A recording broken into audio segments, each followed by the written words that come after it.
My name is Mary Ann Trofmuck. I'm the principal of Cedar Hill Middle School. The Greater Victoria School District and Cedar Hill Middle School wishes to acknowledge the Esquimalt and the Songhees Nations on whose traditional territories we live, we learn, and we do our work. Right.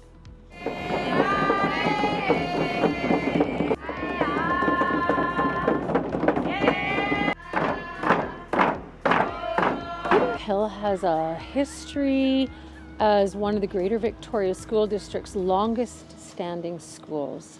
It was originally the first Mount Douglas High School in 1931 before becoming Cedar Hill Junior High. The vision of the new school was a collaboration effort with input from students, families, community staff, and from our Indigenous partners through the district's Indigenous Education Department. We're at the new school project for Cedar Hill Middle School. The school is a replacement project for the existing school. The driver of the project is seismic upgrade for safety of the kids. And in the background here, you see the new school being built. We're constructing this new school adjacent to the existing building. Operationally, that minimizes disruption for us and minimizes disruptions for the students, but also gives the added benefit of hopefully encouraging the next generation of architects, engineers, and tradespeople. Once this building's complete and students move over from the existing Cedar Hill Middle School, we'll be demolishing the existing building and installing a new geothermal ground loop in its place. Along with the solar photovoltaic array on the roof of the new building and the air source heat pumps, will serve to make this one of the most energy efficient buildings in the school district.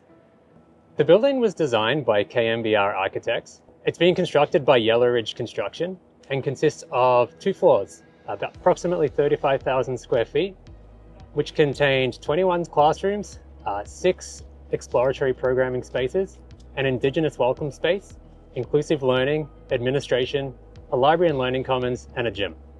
Okay, we'll go inside now and we can show you the progress that's been made at a fast pace here in the last while.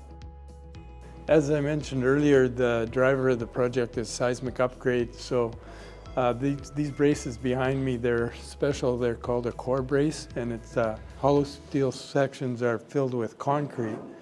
And they go up on an angle and they hold the second floor from moving in a vertical plane.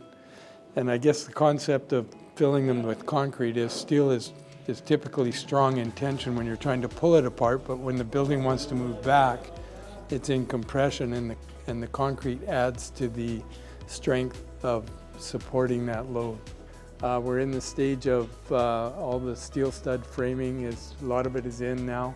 The rough in for the electrical, mechanical, piping, heating, ventilating, ductwork systems going in.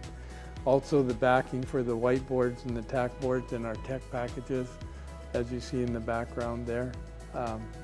So it's really progressing along quite well.